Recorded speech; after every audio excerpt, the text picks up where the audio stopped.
All right. I got to be honest with y'all up front on this one. Tupac's catalog isn't hard because he doesn't have a signature song. It's hard because he's got like 9 of them, and none of them agree with each other. California Love, Dear Mama, Changes, Hail Mary. Those are the 4 everybody keeps fighting me about in the comments. But I went and I dug up a couple more that nobody even brought up. A party record, a song written for Black women, a #1 hit that got him sued, and a diss track that I promise, I'm not lying to you, just charted on Billboard a few weeks ago, 30 years late. 9 songs, 1 title, and by the time we're done today, I'm telling you which one's actually him with the actual receipts, not just my opinion. Not the biggest one, not the most famous one, him. Before we get into it, if you've never pulled up before, hit subscribe now because you do not want to catch the back half of this one out of order. Welcome to Cash the Record.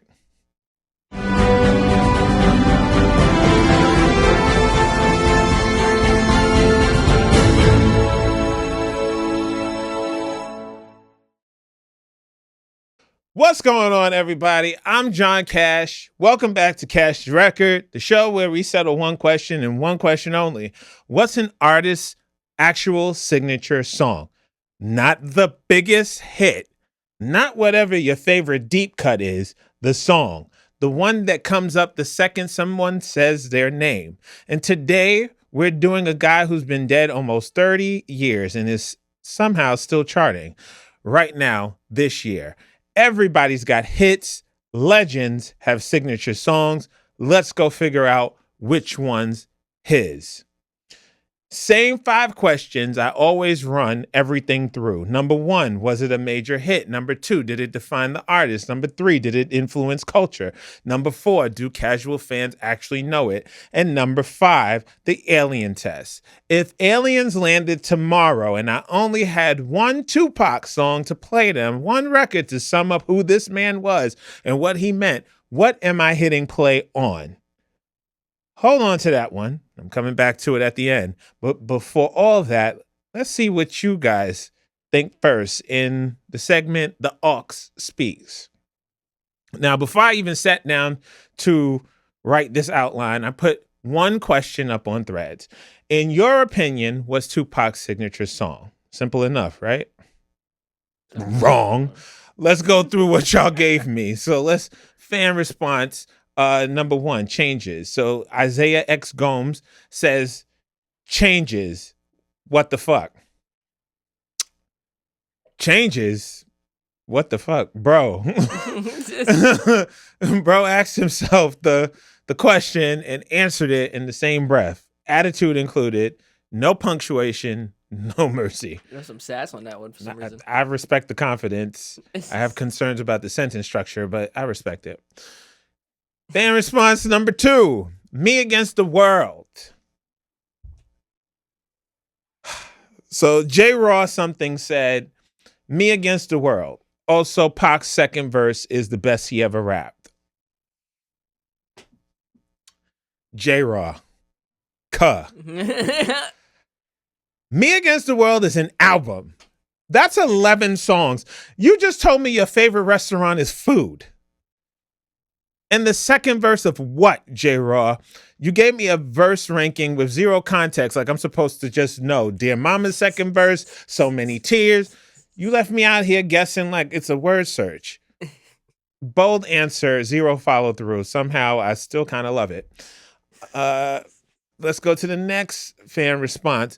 The Bro Jackson said, he a Gemini, so it depends on the mood. Sometimes it's Dear Mama, sometimes it's I Get Around, sometimes it's I Ain't Mad at You, sometimes it's Hit 'Em Up.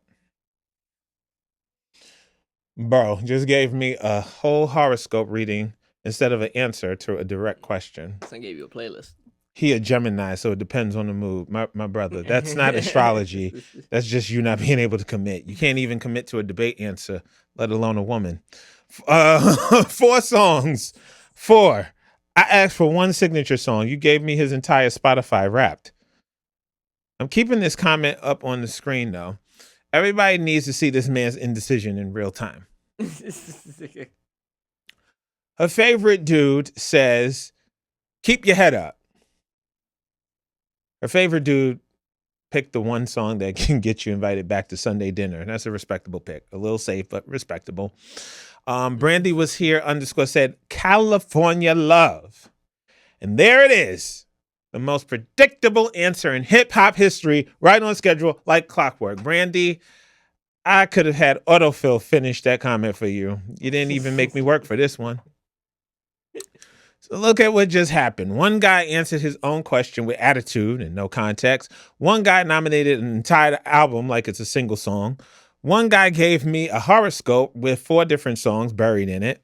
And 2 people just picked the safe, obvious answers everybody already knew were coming. 5 different people, 5 different Tupacs, and somehow we still don't have an answer.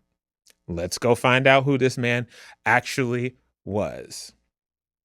So y'all just gave me 5 completely different versions of this man, and none of you agree with each other. An attitude problem, an album, a horoscope, a safe pick, and another safe pick. That's not a song debate. That's a group chat that's about to turn into a group text nobody responds to for 3 days. And I'm not letting y'all off easy with just those 5 either.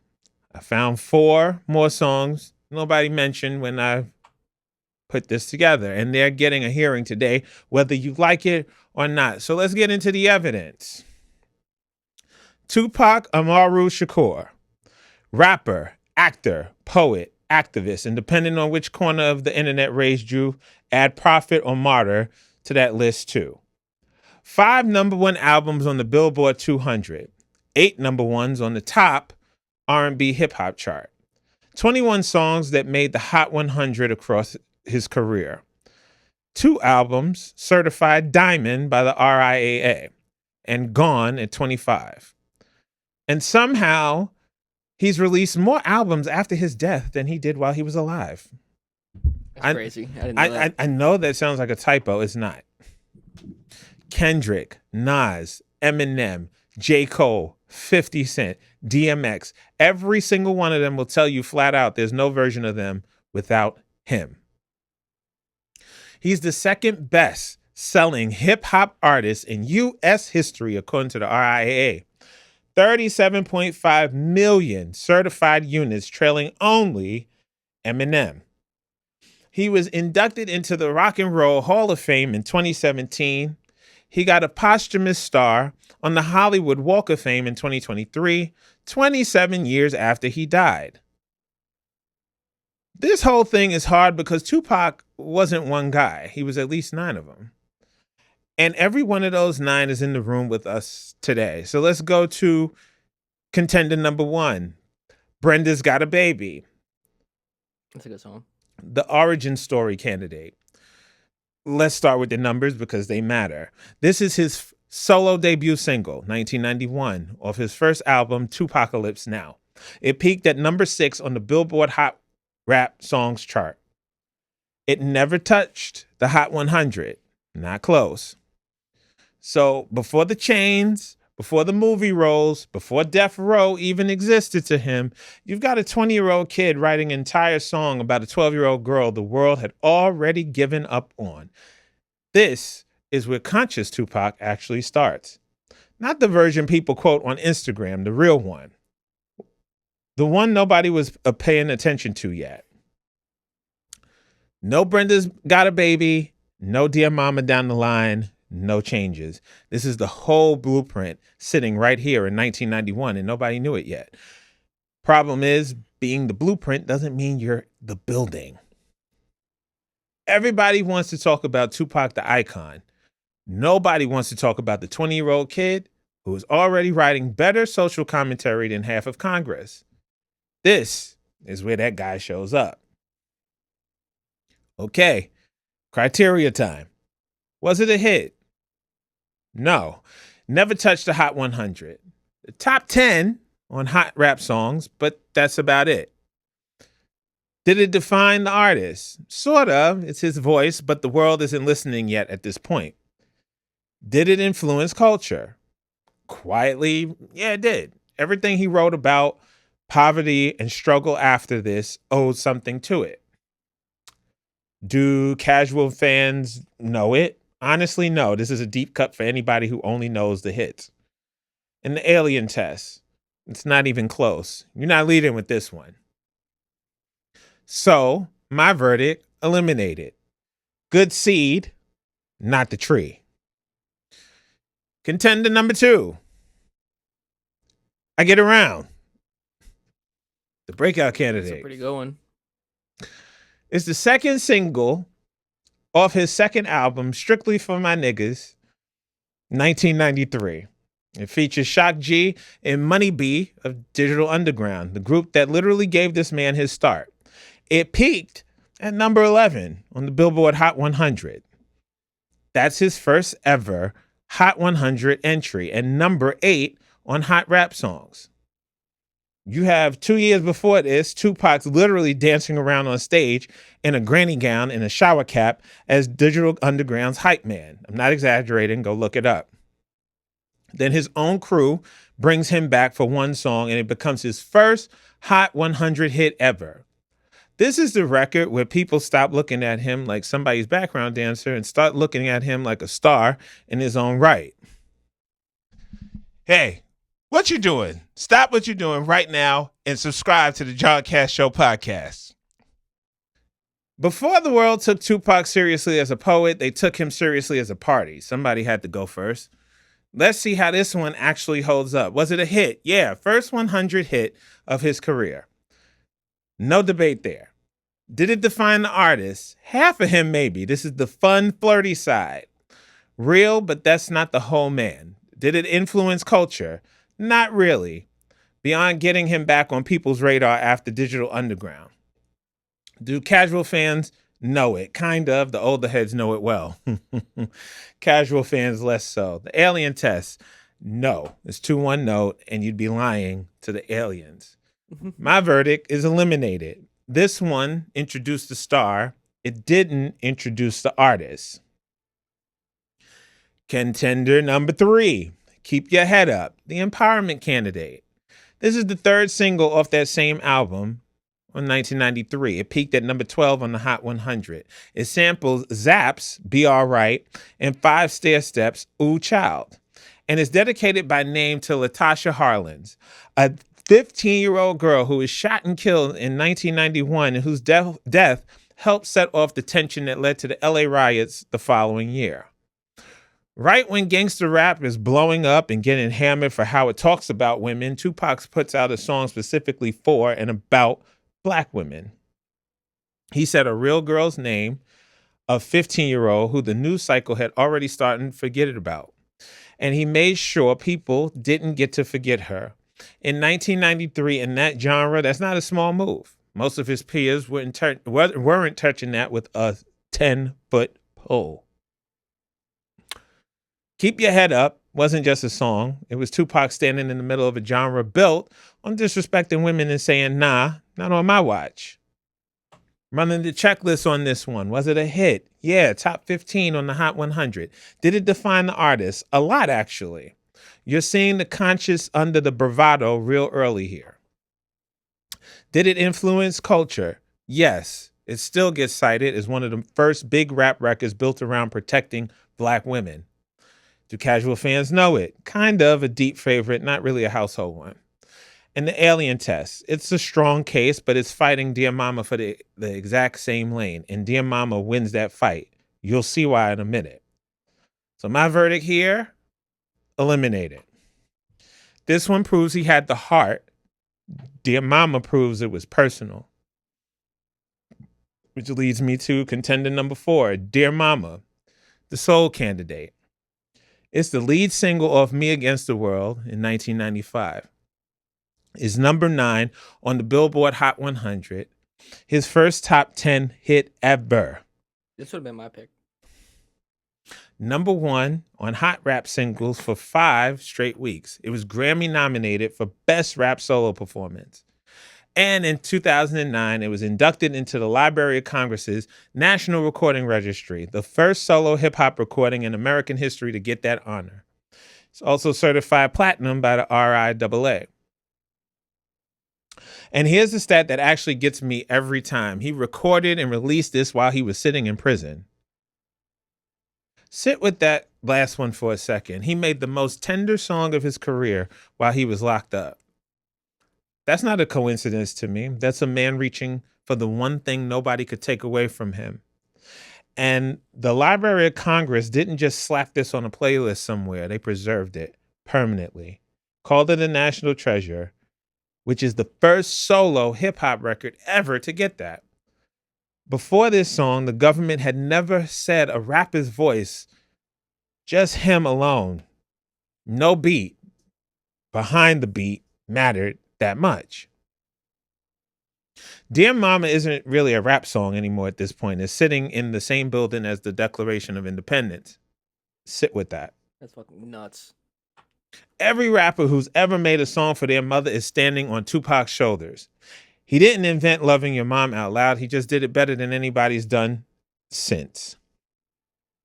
You know you're dealing with a real Tupac fan when they can tell you the exact line in this song that makes them call their mother right after. Same 5 questions. Let's go. Was it a hit? It was his first top 10 hit of his career. 5 straight weeks at #1 on hot rap singles. Did it define the artist completely? This is the moment people realize he's got layers. Did it influence culture? Historically, yeah. First solo hip-hop record the Library of Congress ever preserved. Do casual fans know it? Broadly, yes. One of the few songs of his that shows up at cookouts and funerals, both. The Alien Test. Very, very strong. This might genuinely be the one. My verdict on this one, advances. Real quick, if that Library of Congress stat got you the way it got me, hit like right now. That's the whole reason I do this show. It got me. Boom. Yeah. Contender number 5. My personal favorite. How Do You Want It? The overshadowed candidate. It was released May 28th, 1996, his last single released while he was alive. It features KC and JoJo of Jodeci, and it samples Quincy Jones's Body Heat from 1974. It hit #1 on the Hot 100 for 2 weeks as a double A side with California Love. Topped the year-end hot rap singles charts for all of 1996, which is the only single of his to ever do that. It was Grammy nominated for Best Rap Performance by a Duo or Group, and has sparked an actual lawsuit. Defamation and invasion of privacy from civil rights activist C. Dolores Tucker. Here's a wild one. This song hits #1 on the Billboard Hot 100 and gets him sued by a national civil rights activist in the same calendar year. Same year, only Tupac. That's crazy. But here's the issue with this case. That #1 isn't really his own. It's shared. It's a double A side with California Love. Same chart week, same 2 weeks at the top, same everything. So it's not really a question of whether it hit. Obviously, it did hit. It's whether it deserves credit for a #1 that everybody already hands to a different song.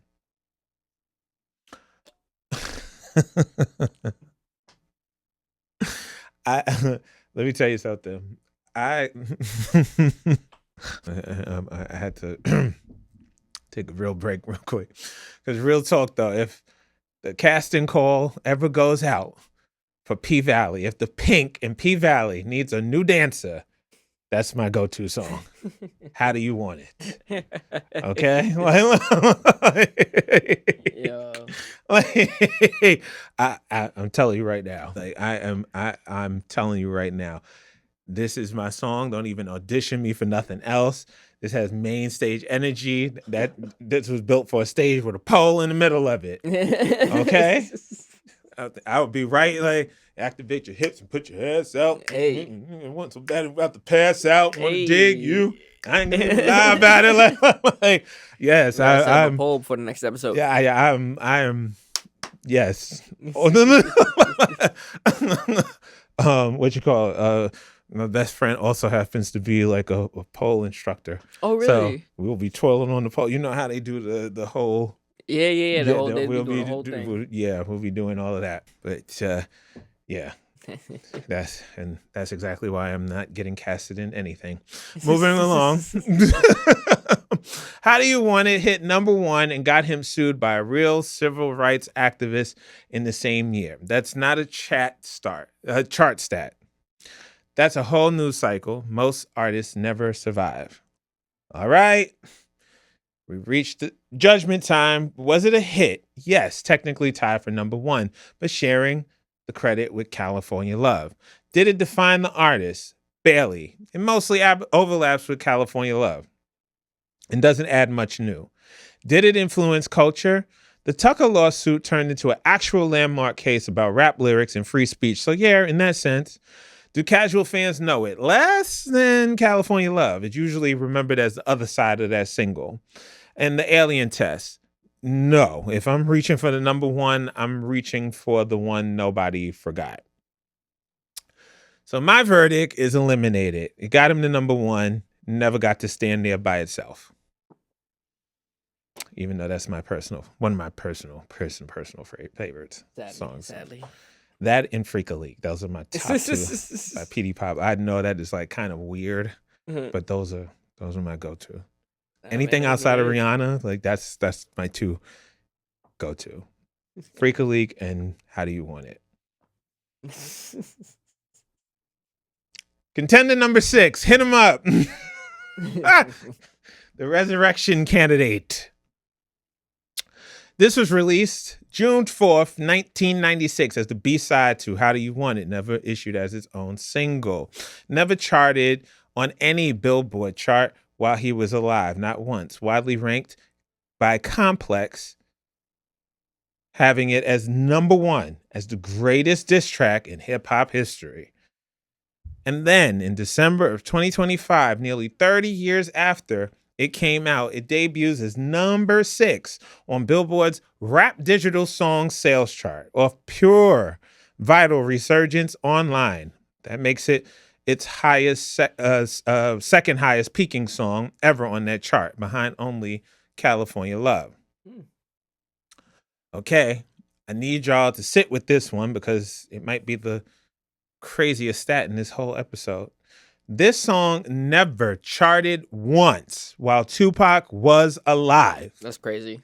Not once. Then in December of 2025, 29 years later, it shows up on Billboard for the first time ever because the internet dug it back up. That doesn't happen to a dead artist. That happens to somebody who's still somehow active. It never charted? Never charted while he was alive. What? Now, I want to be straight with y'all about what this actually is. It's the angriest, most unfiltered version of him that exists. It came out of a war that ended up getting him and Biggie both unalived. I'm not up here celebrating that. I'm just grading the evidence and as a piece of who he actually was, not who the internet's rediscovering him as right this second. It's one chapter. It's not the whole book. That's why I fucked your bitch. Yeah, that's a strong start. Yeah. I was like, oh, okay. So I fucked your bitch, you fat motherfucker. Like, he was, yeah. Fucking crazy start. First off, fuck your bitch in the click. You claim West Side from a quick. Like just those lines right there. Everybody knows those. I fucked your wife. We fucked on Bad Boys. Niggas fuck for life. Everybody knows those lines. Yeah, I was like, oh, okay. Yeah, all you got to say is first off, fuck your bitch, and then everybody sing the rest. Yeah. This song never charted while he was alive. 29 years after it came out, it debuts on Billboard for the first time.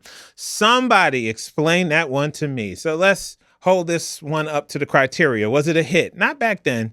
It's having one right now, 3 decades late, which is its own kind of wild. Did it define the artist? Part of him, his angriest hour, but not the whole man. Did it influence culture? Massive. Yeah. This basically wrote the template for hip-hop beef for the next 30 years. Yeah. Do casual fans know it? Probably more right now than at almost any point since 1996. In the Alien Test, no. If I'm explaining who Tupac was as a person, I'm not opening with the war. I'm opening with who he was before it. Yeah, they're going to see a whole different side. This is what you listen to? My verdict is eliminated. This explains the war he was in. It doesn't explain the guy writing to his mother from a cell 2 years earlier. I agree. Real quick, if you're going to sit through a catalog this deep with me, do me a favor and hit subscribe. We got 3 contenders left, and this is actually where it gets hard. Let's keep going. Contender number 7, Changes, the Message Candidate. This was written in 1992. It doesn't come out until 1998, 2 years after he's already gone on Greatest Hits. It peaks at number 32 on the Hot 100 here at home in the United States, but number 1 in Norway and the Netherlands, and top five in the UK. Norway and the Netherlands fuck with Tupac? That's dope. Samples Bruce Hornsby and the Ranges' The Way It Is.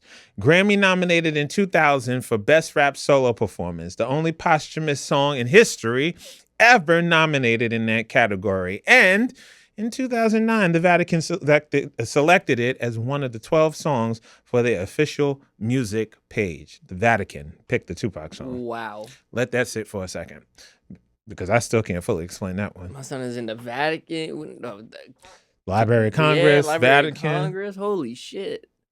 Now, he wrote this in 1992. It doesn't come out until 2 years after he's already gone, which means the whole world's hearing it after he can't hear what it became.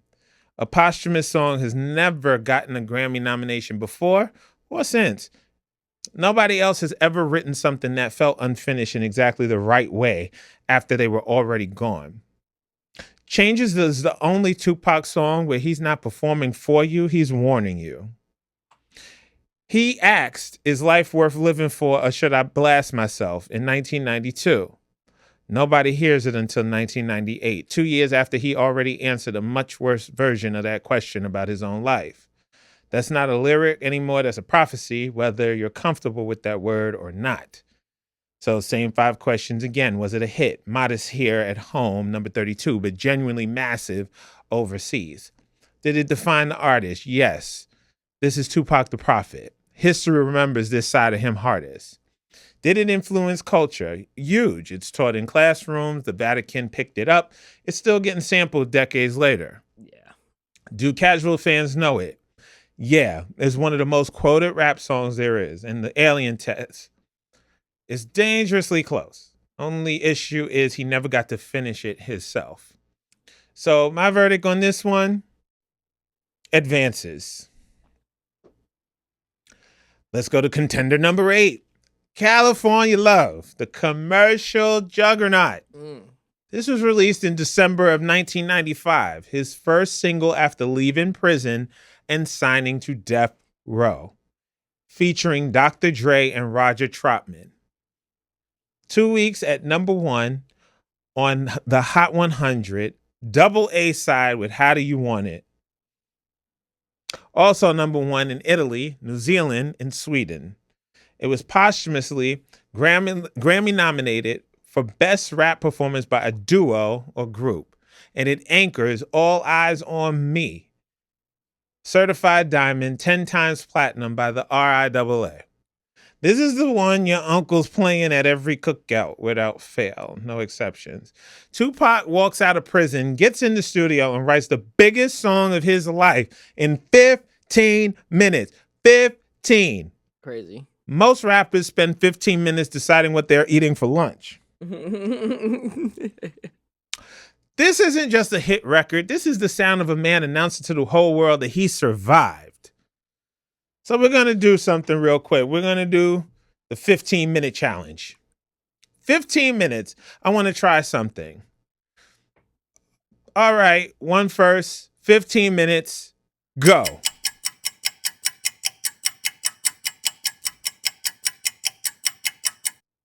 Yeah, I got nothing. I got nothing. Tupac got California Love. Good try. I got nothing. We are not the same. Moving on. California Love didn't walk out of prison with Tupac and kicked the door down before he even got to it. Stop a stranger on the street and ask him to name one Tupac song. California Love's winning that poll in a landslide, and everybody knows it. Let's put this through the checklist. Was it a hit? The biggest. No argument. 2 weeks at number 1. Chart domination worldwide. Did it define the artist? Partly. This is Tupac the Survivor, the star, but it's also Dre's beat and Trotman's hook doing a lot of the work. Oh, I know somebody's going to be pissed. Yeah. Did it influence culture? Huge, commercially. It's a whole West Coast anthem, and it's carried by 3 names, not one.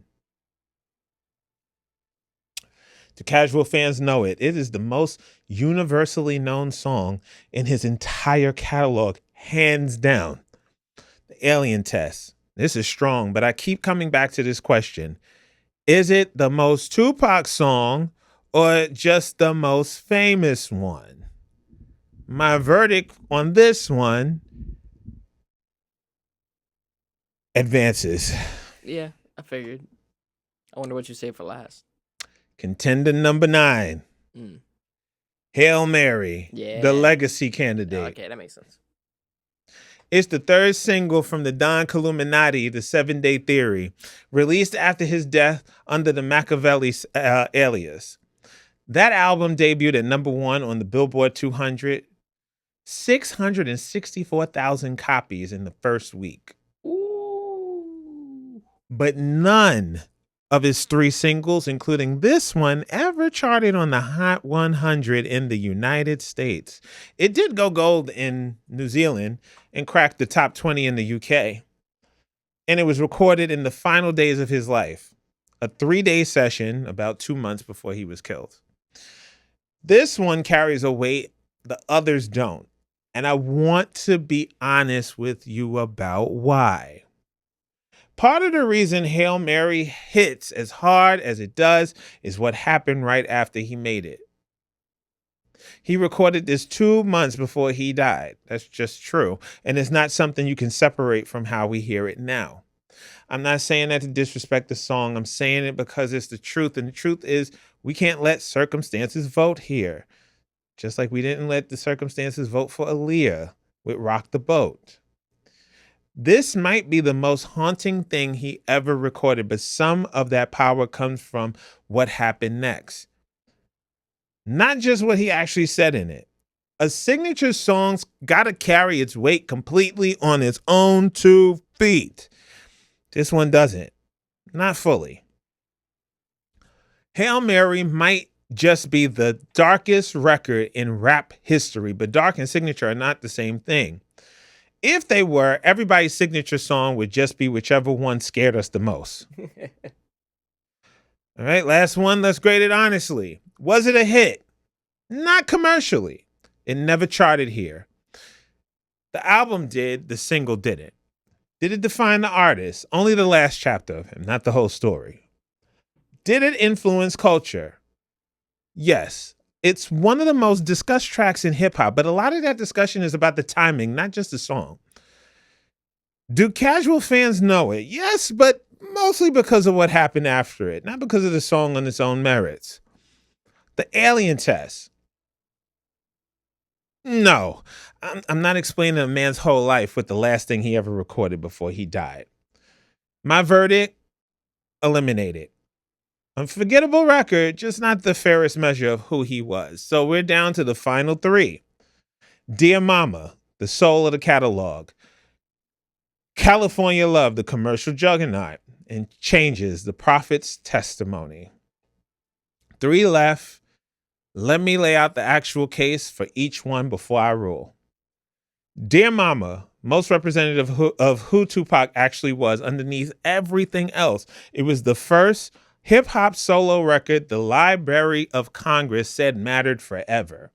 The one his own mother could point to and say, that's my son. And it's not the song a stranger on the street shouts out first. California Love.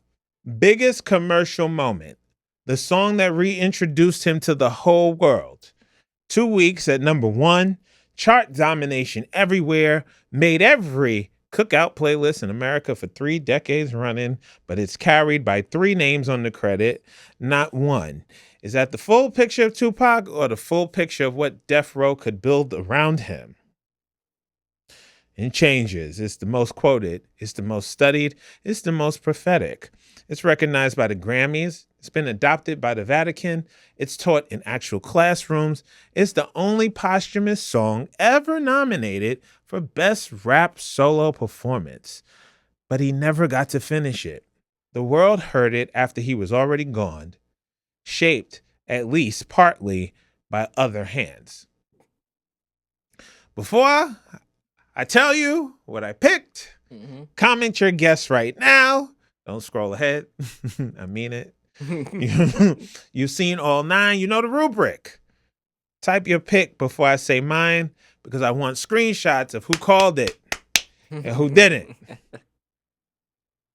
Justin. Yes. With all of that laid out, what say you? I think I've got this locked in personally. I feel pretty confident with this one. I'm gonna say, wait, real quick. Are we looking for what defines him as a person more, or just his signature song? His signature song. What it defines him. Okay. Signature song. So a little bit of okay. I still think "Dear Mama," because "California Love" seems like it's the hit.